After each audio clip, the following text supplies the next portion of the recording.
അട്ടിമറിക്കാനോ നീക്കം എന്നുള്ളതാണ് ചോദ്യം. പൈസ കൊടുത്ത് പണം കൊടുത്ത് വോട്ട് വാങ്ങാനുള്ള ഉത്തരേന്ത്യൻ മോഡലാണോ BJP പാലക്കാടും പയറ്റുന്നത്?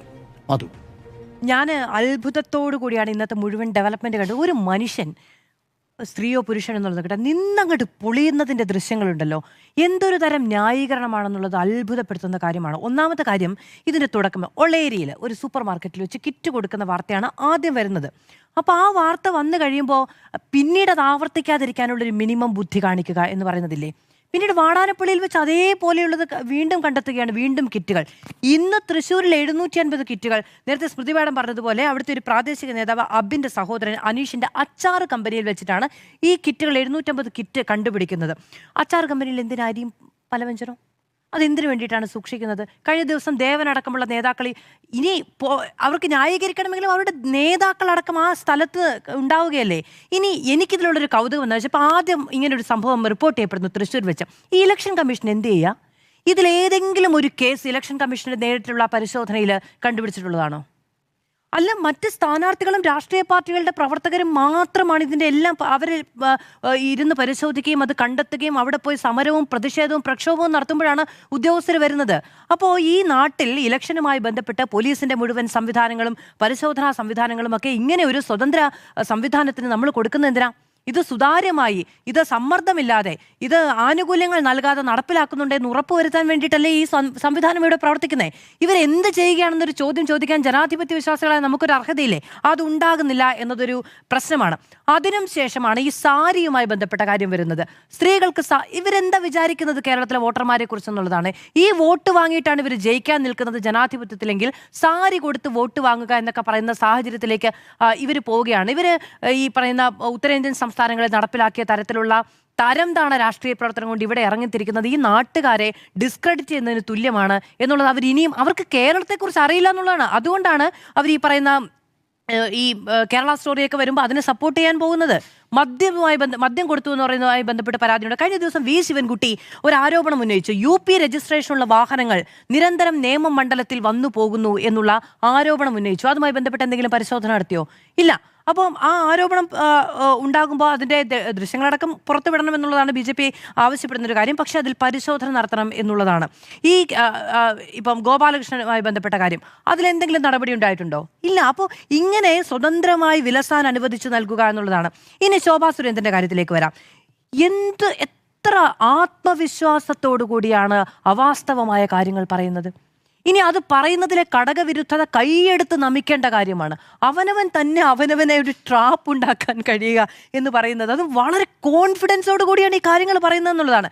ഞാനും പ്രമീള ശശിധരനും മാത്രമേ ഇന്നത്തെ ദിവസം എൻ്റെ വാഹനത്തിൽ കയറിയിട്ടുള്ളൂ. ദാ വരികയാണ് ദൃശ്യം. ഫ്രണ്ട് സീറ്റിൽ നിന്ന് ഈ ശോഭാ സുരേന്ദ്രൻ ഇറങ്ങുന്നു. പുറകിലത്തെ സീറ്റിൽ നിന്ന് ഈ സിമി നായർ എന്ന് പറയുന്ന പെൺകുട്ടിയാണ്, സിമി നായർ എന്നാണ് അവരുടെ പേര്. അവരുടെ ഫേസ്ബുക്ക് പ്രൊഫൈലാണ് സിമി സജീവ് എന്നുള്ളത്. അപ്പം അവരിറങ്ങി വരികയാണ്. ഇനി ഞാൻ ചോദിക്കട്ടെ, ഈ മഹാരാഷ്ട്രയിൽ നിന്ന് വന്നിട്ടുള്ള ഈ സിമി സജീവ് വല്യമ്മയെ കാണാൻ പോയതാണ്. എടുക്കാവുന്നേ. ഈ വല്യമ്മയെ കണ്ടിട്ട് ഈ 5000 രൂപ കയ്യിൽ വെച്ച് കൊടുത്തിട്ട് എന്നാ മോളൊന്ന് കയറിയിരിക്കുക, ഒരു ചായ കുടിക്കുക, പോവാ അടുത്തതിലേക്ക്. മഹാരാഷ്ട്രയിൽ നിന്ന് യാത്ര ചെയ്ത് വന്ന് വല്യമ്മയെ കാണാൻ വന്നെന്ന് ആലോചിക്കണം. ഒരു വിശേഷം ചോദിക്കാൻ നിൽക്കുന്നില്ല. പൈസ കൊടുത്തിട്ട് കൈ ഇങ്ങനെ തള്ളിക്കളഞ്ഞിട്ട് ഒരു ഒറ്റ പോക്കാണ് അടുത്ത വീട്ടിലേക്ക്. എന്നിട്ട് അങ്ങനെ കയറി പോകണം. അപ്പോൾ ഈ കോൺഗ്രസിൻ്റെ പ്രവർത്തകർ ചെന്നിട്ട് അവർ ചോദിക്കുന്നത് എന്താണെന്നറിയാമോ? ഇങ്ങനെ പൈസ കൊടുത്ത് വോട്ട് വാങ്ങുന്നത് മോശമല്ലേ?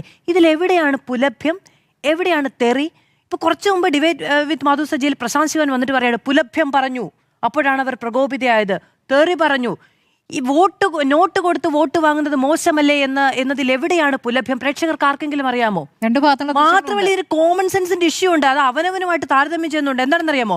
ഞാൻ ഈ ഫോണും പിടിച്ച് റെക്കോർഡ് ചെയ്ത് സ്മൃതി മാഡത്തിന്റെ പിന്നാലെ വരുമ്പോൾ ഞാൻ മോശം പറയുമോ?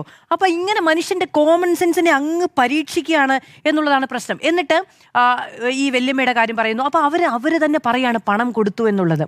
ഇത് ഓഡിറ്റ് ചെയ്യപ്പെടും, ഇത് വലിയ വിവാദമാകുന്നു എന്ന് ശോഭാ സുരേന്ദ്രന് മനസ്സിലാകുന്നില്ല എന്നുള്ളതാണ്. ഒരു തവണ അവർ പറഞ്ഞു സ്ത്രീ കയറിയിട്ടില്ല, എന്നിട്ട് പറഞ്ഞാൽ പുറകിലിരിക്കുന്ന സ്ത്രീയുടെ വല്യമ്മയാണ്. ഈ വാഹനത്തിൽ ഞാനും പ്രമീള ശശിധരനും അല്ലാതെ ആരും കയറിയിട്ടില്ല. ഇങ്ങനെ അവനവന് വേണ്ടി വാരിക്കുഴി തീർക്കുക, എന്നിട്ട് വളരെ കോൺഫിഡൻസോട് കൂടി അതിലേക്ക് ചാടുക, അങ്ങനെ ആ പണി ഏണി വെച്ച് പിടിക്കുക എന്നുള്ള നിലയ്ക്കാണ് ഇന്ന് ശോഭാ സുരേന്ദ്രൻ്റെ മൊത്തത്തിലുള്ള പെർഫോമൻസ് എന്നുള്ളതാണ് വേറെ ഒരു കാര്യം. ഇനി ഈ കണ്ണാടിയിൽ പണം നൽകിയെന്നൊരു ആരോപണമുണ്ട്. സാരി അല്ല അത് പിരായിരി കണ്ണാടിയിൽ യെസ് ഈ 2 ആരോപണങ്ങളുണ്ട്. ഇനി ഒരു കാര്യം കൂടെ അല്ലെങ്കിൽ ഒരു പെൻഷൻ പണമാണ് ആ അമ്മ കൃത്യമായിട്ട് പറയുന്നുണ്ട്, ഞാൻ മരുന്നും മേടിക്കാനുള്ള പൈസ ചോദിച്ചു. അപ്പോൾ മാധ്യമപ്രവർത്തകർ ചോദിക്കുന്നുണ്ട്, വേറെ ആരും തന്നില്ല അല്ലേ, ഇവർ തന്നോ? എന്നിട്ട് പറയാണ് എന്തുകൊണ്ട് കയ്യിൽ വെച്ച് കൊടുക്കുന്ന വീഡിയോ ഇല്ല. ഒന്ന് ആലോചിച്ച് നോക്കണം, കയ്യിൽ വെച്ച് കൊടുക്കുന്ന വീഡിയോ ഇല്ല എന്നുള്ളതാണ് കോൺഫിഡൻസ്. ഇനി വേറൊരു കാര്യം കൂടിയുണ്ട്, കയ്യിൽ വെച്ച് കൊടുക്കുന്ന വീഡിയോ ഇല്ല എന്നുള്ളത് മാത്രമല്ല, ആ അമ്മയോട് അമ്മയോട് ഇലക്ഷൻ കമ്മീഷൻ്റെ ഉദ്യോഗസ്ഥർ പോയി ചോദിച്ചപ്പോൾ പണം വാങ്ങിയില്ല എന്ന് പറഞ്ഞു അത്രേ. പിന്നെ എങ്ങനെയാണ് മാധ്യമപ്രവർത്തകർ ഈ ആക്ടിവിസം കാണിക്കുകയെന്ന് ഇതൊന്ന് ആലോചിച്ച് നോക്കൂ. ഈ പറയുന്ന പണം വാങ്ങുന്നതും കൊടുക്കുന്നതും എല്ലാം കുറ്റകരമാണ്. വാങ്ങിയവരും കൊടുത്തവരും ഇത് സമ്മതിച്ചില്ലെങ്കിൽ ആ കേസ് നിലനിൽക്കുന്നില്ല, ആരോപണം നിലനിൽക്കുന്നില്ല എന്ന് കേരളത്തോട് പറയാൻ കഴിയുന്നത് എങ്ങനെയാ? നമ്മൾ പോയി ഒരു ക്രൈം ചെയ്യുന്നു, നമ്മൾ സമ്മതിക്കുമോ? നമ്മൾ സമ്മതിച്ചാലേ ആ ആരോപണം നിലനിൽക്കുകയുള്ളൂ എന്ന് പറയുന്നത് എത്ര ബാലിശമായ ആരോപണമാണ്. ആ നിലയ്ക്കാണ് ഇന്നത്തെ ഈ പ്രതിരോധം മുഴുവനും എന്ന് പറയുന്നത്.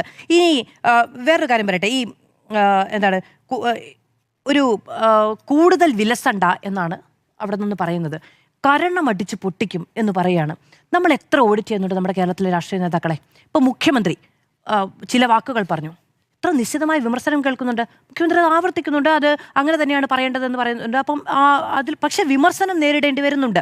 വീട്ടിൽ പോയി പറയൂ എന്ന് പറഞ്ഞു അത് വിമർശനം നേരിട്ടു. അപ്പം നമ്മൾ ഈ മുതിർന്ന നേതാക്കളെ എല്ലാവരെയും, അതുപോലെ മുൻ KPCC പ്രസിഡന്റിന്റെ ചില പ്രയോഗങ്ങൾ അദ്ദേഹം തന്നെ മുഖ്യമന്ത്രി പറഞ്ഞ വാക്കിന് മുമ്പ് പറഞ്ഞിട്ടുണ്ട്, നമ്മൾ ഓഡിറ്റ് ചെയ്യുന്നുണ്ട് അല്ലേ? ശോഭാ സുരേന്ദ്രൻ കേരളത്തിലെ പാലക്കാട്ട് ഒരു വോട്ടറിനോട് പറയാണ് കരണമടിച്ച് പൊളിക്കുമെന്ന്. അവർ കരണമടിച്ച് പൊളിക്കുമോ? അവർ കേരളത്തിലെ ഒരു വോട്ടറിനെ കൈനീട്ടി തൊടുമോ? എന്നിട്ട് അവർ ഈ നാട്ടിൽ രാഷ്ട്രീയ പ്രവർത്തനം നടത്തുമോ? അവർക്ക് ജനങ്ങൾ വോട്ട് ചെയ്യുമോ? അപ്പോൾ അവരെങ്ങനെയാണ് മനുഷ്യന്മാരെ കാണുന്നത്? അവരെ കായികമായി ആക്രമിക്കുമെന്ന് പരസ്യമായി വെല്ലുവിളിക്കുകയാണ് ഈ നാട്ടിൽ നിന്നിട്ട്. അതെന്ത് തരം ധൈര്യമാണ്? അങ്ങനെയാണെങ്കിൽ ഇവർ ജയിലിൽ പോയി കിടക്കില്ലേ ആളുകളുടെ മേത്ത് കൈവച്ചാൽ? അപ്പോൾ ഈ പറയുന്ന ആളുകളെല്ലാം സംഘടനാബോധത്തിന്റെ പേരിൽ അവരെ പ്രതിരോധിക്കാൻ വരുമോ? ഇവർ ഏത് നാട്ടിലാണ് ജീവിക്കുന്നത്? ജനങ്ങളെ പരസ്യമായി കയ്യേറ്റം ചെയ്യുന്ന ഒരു സ്ഥാനാർത്ഥി വെല്ലുവിളിക്കുകയാണ്. അപ്പോൾ അതിനെതിരെ യാതൊരു പ്രതിഷേധവുമില്ല. എന്നിട്ട് BJPക്കാർ ഞങ്ങൾ സമ്മതിച്ചിട്ടില്ല, ഞങ്ങൾ പൈസ കൊടുത്തു, അതുകൊണ്ട് നിങ്ങൾ ആരും ഓഡിറ്റ് ചെയ്യരുത് എന്നാണ് പറയുന്നത്. ആ നിലയ്ക്കുള്ള പ്രിവിലേജ് ഒന്നും ഇവിടെ കൊടുക്കുന്നില്ല എന്ന് പറഞ്ഞ